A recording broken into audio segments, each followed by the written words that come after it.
Ce que vous voyez ici est ce qui s'est produit à la tour nord du World Trade Center, le second des 3 bâtiments effondrés le 11 septembre 2001. J'utilise le mot effondré, mais les mots peuvent être trompeurs. Que voyez-vous en réalité sur ces images? Il y a une énorme quantité de débris en chute libre, mais sous la couronne de débris, voyez-vous la séquence rapide d'éjection explosive de matériaux? Certains débris ont été éjectés à plus de 160 km/h. Je vais appeler cela des explosions, car il est difficile de trouver d'autres mots pour décrire ce que nous voyons ici. Les explosions ne sont ni isolées ni rares. Elles sont ininterrompues et communes. Elles descendent progressivement le long des façades de l'immeuble au même rythme que les débris en chute. Vous pouvez peut-être imaginer une cause naturelle, mais pas moi. Notez que les explosions se produisent simultanément sur plusieurs étages, sur de larges zones, pas uniquement étage par étage, ce qui aurait pu être expliqué par un effondrement en pile d'assiettes. Observez les explosions bien en dessous de la zone d'effondrement. Certaines sont localisées et concentrées, c'est ce qu'on appelle des pétards, dans le jargon de la démolition contrôlée. En tout cas, ce n'est pas une démolition contrôlée classique. L'immeuble est progressivement détruit à partir du haut par des vagues d'explosions produisant une grande quantité de débris. La destruction se fait en plusieurs vagues, et non pas en une seule. La rapide séquence d'explosions se produisant près de l'angle visible de l'immeuble est la plus flagrante. Simultanément, nous voyons se produire une autre vague d'explosions, bien plus bas sur les façades de l'immeuble, sous le rideau de débris en chute libre. Les 2 vagues d'explosions progressent vers le bas, le long des façades de l'immeuble, à la même vitesse que les débris en chute, quelques mètres plus loin. Les blocs de béton ne sont pas tombés au sol, ils ont été pulvérisés et réduits en poussière. Il n'y a quasiment aucun gros morceau de béton parmi les décombres. Notez que le béton qui est violemment éjecté des côtés de l'immeuble est déjà réduit en poussière. Notez aussi que dans le nuage de poussière, il y a d'énormes poutrelles, des sections entières d'acier de l'ossature, qui sont visiblement projetées hors de l'immeuble. Le déplacement horizontal de certaines poutrelles a atteint une vitesse de plus de 110 km/h. Certaines de ces poutrelles se sont empalées dans les façades des buildings avoisinants. Certaines ont atterri à une distance équivalente à 2 terrains de football depuis la base de la tour. Qu'est-ce qui a pu projeter des poutrelles si lourdes avec autant de force à si grande vitesse? Certains ont supposé que le poids de la tour, en s'écrasant sur les poutrelles, avait exercé une très forte pression et les avait pliées, qu'elles avaient été éjectées sur les côtés comme des ressorts.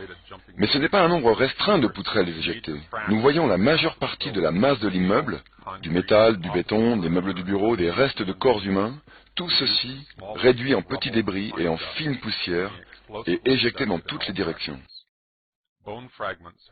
Des fragments d'os ont été retrouvés sur les toits des immeubles voisins. Les os n'ont pas été écrasés dans la masse en chute, car sinon ils auraient été piégés parmi les débris. Ils ont été pulvérisés avec tout le reste, ils ont explosé dans toutes les directions. Les enquêteurs du NIST ont affirmé que la partie supérieure de l'immeuble, celle au-dessus du point d'impact, était tombée comme un marteau-pilon, écrasant jusqu'au sol la partie inférieure du bâtiment encore intacte. Pourtant, on remarque que la partie supérieure du bâtiment est clairement manquante. Il n'y a rien au-dessus de la couronne d'explosion à part quelques débris. Voyez-vous un marteau-pilon? Rien ne semble avoir écrasé le bâtiment. Les différentes vagues de destruction et les éjections explosives de matériaux se produisent sur de vastes zones qui s'étendent jusqu'au sommet de ce qu'il reste du bâtiment. Les scientifiques du NIST n'ont pas modélisé l'effondrement des tours. Leur analyse était grandement défectueuse dans bien des domaines, mais la plus grave erreur est que le champ de leur enquête a été artificiellement réduit. Leur analyse s'est arrêtée au moment où l'effondrement a commencé, comme si tout ce qui suivait était inévitable et ne nécessitait aucune explication. Le champ de leur enquête a été artificiellement réduit à ce qui aurait pu se passer ou se serait passé pour déclencher l'effondrement. Ce qu'ils ont volontairement ignoré, c'est ce qui s'est réellement passé. En limitant leur enquête aux prémices naturelles de l'effondrement, à savoir les dommages dus au feu et aux avions, ils ont d'emblée exclu toute possibilité de trouver les preuves d'une démolition contrôlée. En d'autres termes, tout ce qui s'est produit pendant l'effondrement même, les preuves ou indices que nous avons pu voir ici, a été très clairement écarté de l'enquête. Tout modèle d'analyse de l'effondrement, qu'il soit simple ou sophistiqué, est un mauvais modèle et de la mauvaise science, s'il ne prend pas en compte tous les éléments disponibles pour expliquer les observations réelles. Et vous, que voyez-vous?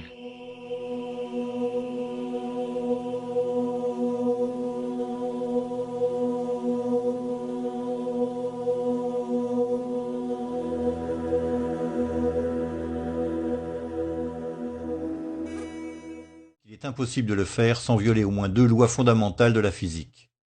L'une d'elles est la troisième loi de Newton qui veut que pour toute action, il y ait une force égale de réaction. Cela signifie que deux forces opposées se neutralisent. Lors d'une collision frontale, deux automobiles absorbent chacune leur énergie cinétique et la convertissent en déformation ou en dégâts. Puis le système s'équilibre et se met au repos une fois que toute l'énergie a été dépensée. The top section, pushing on the bottom section, it's going to meet equal forces as it goes. Both sections are going to be demolished at the same rate. So by the time you've crushed up 15 stories below it, the top 15 stories are also going to be crushed. And so there's nothing left now to crush the rest of the building. Nous aurions dû assister à quelque chose comme ça lorsque la partie supérieure des tours s'est effondrée sur la partie inférieure. Les parties supérieures et inférieures auraient dû se détruire mutuellement jusqu'à ce que l'énergie se dissipe et que le système atteigne un nouvel équilibre et se mette au repos. Ou bien, comme le montre cette expérience sur deux tours construites en neige, la partie supérieure aurait pu glisser sur le côté après le déclenchement de l'effondrement. Mais ce qui ne pouvait pas se produire, c'est ceci. A little tiny chunk of the building can't possibly fall and crush the entire structure below it. C'est un concept si simple et fondamental que les représentants de l'association des architectes et ingénieurs ont été stupéfaits de le voir totalement ignoré par le NIST. This is high school physics, and our whole society is being led to believe that these fundamental laws of physics, hard science, don't apply anymore.